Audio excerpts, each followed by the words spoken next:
नमस्कार, मैं Anil Dadhich, assistant professor in zoology, SK government girls college Sikar.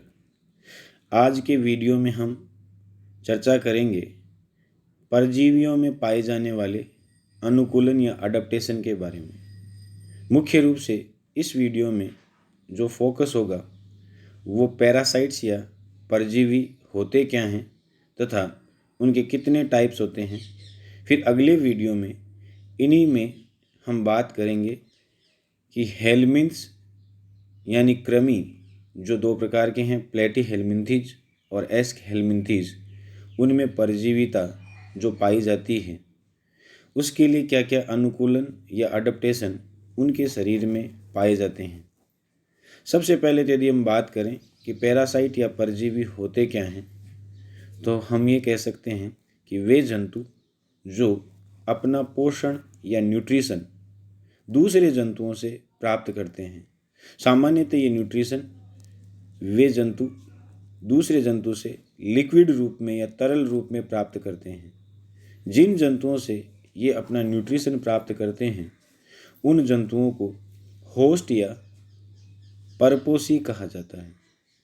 परजीवी इस होस्ट के ऊपर निर्भर करता है तथा परजीवी व होस्ट के बीच जो रिलेशनशिप या संबंध होता है वह प्लस माइनस प्रकार का संबंध होता है, जिसमें एक को लाभ व दूसरे को हानि होती है। एक तरह से कहा जा सकता है कि पैरासाइट होस्ट पर घोस्ट की तरह होता है।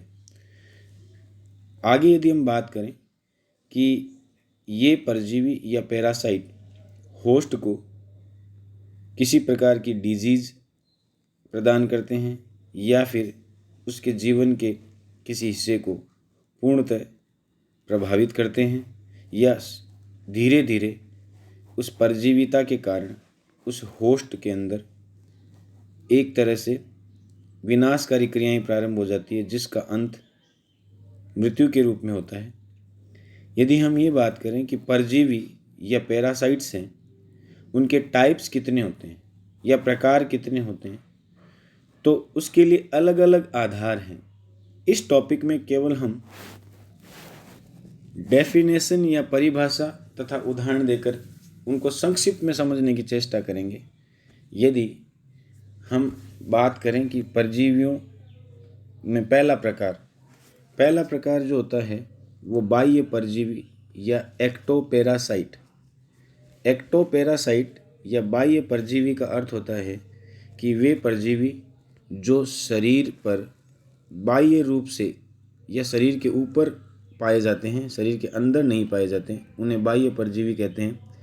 इनमें हम देख रहे हैं लीच, बेडबग यानी खटमल तथा जूं या लाइस, ये शामिल हैं। ये किसी भी जंतु के शरीर के ऊपर पाए जाते हैं या शरीर के बाहरी सतह पर चिपके हुए पाए जाते हैं तथा अपने माउथ पार्ट्स या मुखांगों की सहायता से उस जंतु से अपना न्यूट्रिशन या पोषण ग्रहण करते हैं। दूसरे परजीवी में जो है वो अंतः परजीवी या एंडोपैरासाइट या अंतः परजीवी उनको कहा जाता है जो किसी होस्ट या परपोषी के शरीर के अंदर निवास करते हैं। ये शरीर के अंदर कोशिकाओं के अंदर निवास कर सकते हैं या कोशिकाओं के बीच निवास कर सकते हैं। इस आधार पर ये दो प्रकार के होते हैं, एक अंतरकोशिकीय परजीवी और दूसरे अंतःकोशिकीय परजीवी। अंतरकोशिकीय या इंटरसेलुलर पैरासाइट्स उनको कहते हैं जो दो सेल्स के बीच पाए जाते हैं। ये सामान्यतः सेल से बाहर होते हैं और इसमें सबसे अच्छा उदाहरण जो है वो मोनोसिस्टिस का है।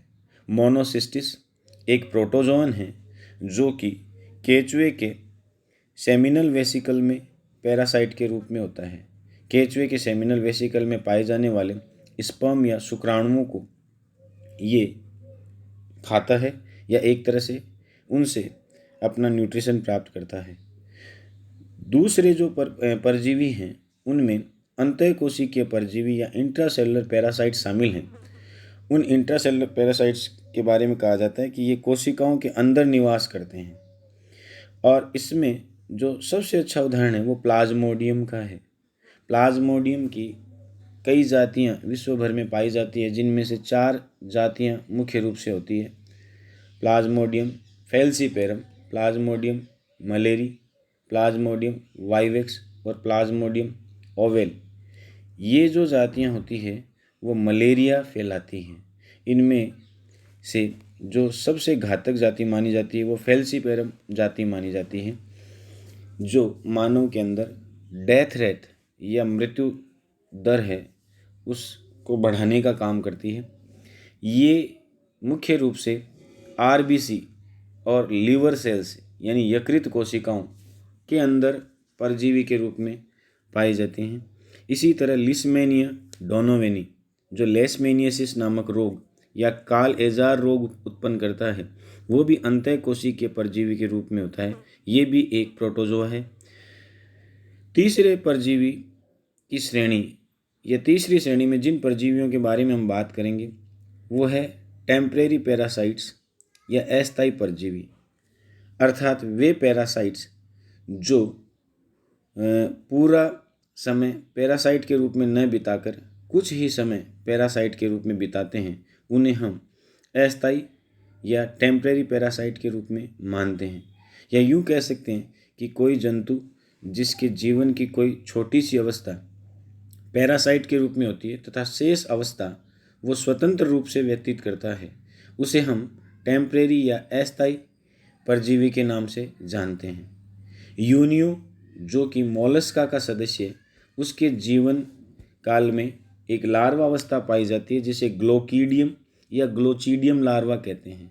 ये लार्वा एरो या तीर की आकृति का होता है तथा मछलियों के गिल्स के अंदर परजीवी के रूप में अपना जीवन व्यतीत करता है। उसके बाद में वो वयस्क के रूप में बदल जाता है। जब वयस्क में ये बदलता है तो वयस्क यूनियो स्वतंत्र होता है, वो पैरासाइट नहीं होता। तो इस प्रकार की घटना जिसमें कोई जंतु अपने जीवन का कोई हिस्सा परजीवी के रूप में व्यतीत करता है, उसे टेम्परेरी पैरासिटिज्म या अस्थायी परजीविता के नाम से जाना जाता है। इसका अन्य उदाहरण हाइमेनोप्टेरा के अंदर भी मिलता है। हाइमेनोप्टेरा वास्तव में मधुमक्खियों का, चींटियों का, ततैयों का ऑर्डर है और इसके कुछ सदस्य परपोषी के शरीर पर अंडे देते हैं और वो अंडे जब हैच होते हैं या उनका स्पुटन होता है तो उनमें से जो निकलने वाले कैटरपिलर होते हैं वो कैटरपिलर उन परपोषी के शरीर पर परजीवी के रूप में अपना जीवन यापन करते हैं। फिर अगली श्रेणी यदि हम बात करें तो वो है स्थायी परजीवी या परमानेंट पैरासाइट। परमानेंट पैरासाइट या स्थायी परजीवी का अर्थ है कि वे जंतु जो अपना संपूर्ण जीवन पैरासाइट के रूप में या परजीवी के रूप में बिताते हैं, उन्हें परमानेंट पैरासाइट कहते हैं। इन परमानेंट पैरासाइट्स में हम यदि बात करें तो फेशियोला, टीनिया और एस्केरिस, ये 3 ऐसे नाम हैं जो हम कहीं न कहीं सुनते हैं और ये तीनों ही जंतु परमानेंट या स्थायी परजीवी के रूप में माने जाते हैं। आगे के वीडियो में हम इन्हीं के बारे में थोड़ी ज़्यादा चर्चा करेंगे। फिलहाल हम ये बात कर रहे हैं कि अगली श्रेणी जो है वो ऑब्लिगेटरी या अविकल्पी परजीवी की मानी जाती है। ऑब्लिगेटरी या अविकल्पी परजीवी का मतलब है कि वे जंतु जिनके पास परजीवी जीवन जीने के अलावा कोई ऑप्शन नहीं होता, उन्हें परजीवी के रूप में ही अपना जीवन व्यतीत करना पड़ता है। ऐसे जंतुओं को हम ऑब्लिगेटरी पैरासाइट या अविकल्पी परजीवी कहते हैं। इनमें सामान्यतः वही जंतु शामिल किए गए हैं जो स्थायी परजीवी के रूप में होते हैं, यानी टीनिया, फेशियोला, ये जो है वो ऑब्लिगेटरी पैरासाइट भी माने जाते हैं। फिर अगली श्रेणी हम बात करें तो कह सकते हैं विकल्पी परजीवी या फैकल्टेटिव पैरासाइट, यानी ऐसे परजीवी जो परपोषी उपलब्ध होने पर परजीवी जीवन जीते हैं और यदि परपोषी उपलब्ध नहीं है तो स्वतंत्र जीवन यापन कर सकते हैं। अर्थात इनके पास 2 विकल्प होते हैं कि ये पैरासाइट के रूप में भी जीवन व्यतीत कर सकते हैं या परपोषी न मिले तो स्वतंत्र रूप से भी जीवन व्यतीत कर सकते हैं। केकड़ों की कुछ जातियों में ऐसी घटना पाई जाती है जिसका उदाहरण है पिंथेरोस क्रेब। ये विकल्पी या फैकल्टेटिव पैरासाइट के रूप में जाना जाता है। फिर अगली श्रेणी यदि हम बात करें तो हाइपर पैरासाइट या अति परजीवी। हाइपर पैरासाइट उन पैरासाइट्स को कहते हैं जो किसी दूसरे पैरासाइट्स के शरीर पर पैरासाइट के रूप में पाए जाते हैं। इसको यूँ समझें कि मान लीजिए कोई एक जंतु है, वो दूसरे जंतु पर परजीवी है। यदि उस जंतु पर कोई अन्य जंतु परजीवी हो तो उस तीसरे जंतु को हाइपर पैरासाइट या अति परजीवी के रूप में जाना जाता है। उदाहरण यदि अपन लें तो मिक्सोस्पोरिडियम टॉड जो होता है वो मछली के यूरिनरी ब्लैडर या मूत्राशय का अंतः परजीवी माना जाता है। इस अंतः परजीवी पर अति परजीवी या हाइपर पैरासाइट के रूप में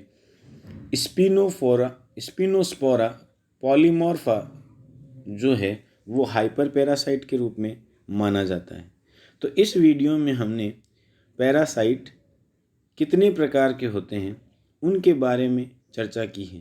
पैरासिटिज्म या परजीविता का पाया जाना जंतु जगत की विशेषता है, कुछ जंतुओं की विशेषता मानी जाती है और ये एक तरह से पोषण प्राप्त करने का तरीका है।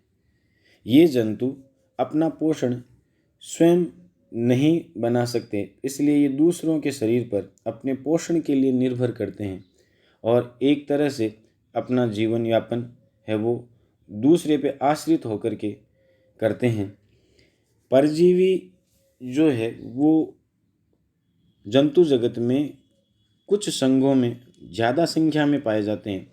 उन संघ या फाइलम्स की यदि हम बात करें या फाइला की हम बात करें तो उसमें प्लेटीहेल्मिन्थीज, एस्कहेल्मिन्थीज, प्रोटोजोआ के बहुत सारे सदस्य परजीवी के रूप में पाए जाते हैं। उनमें प्लेटीहेल्मिन्थीज और एस्कहेल्मिन्थीज जो कलेक्टिवली हेल्मिन्थीज के नाम से या कृमियों के नाम से जाने जाते हैं, उनमें ये घटना पाई जाती है। एस्कहेल्मिन्थीज परजीवियों का सबसे बड़ा समूह पाया जाता है माना जाता है, जिसमें लगभग 90,000 जातियाँ पैरासाइट्स के रूप में पाई जाती हैं।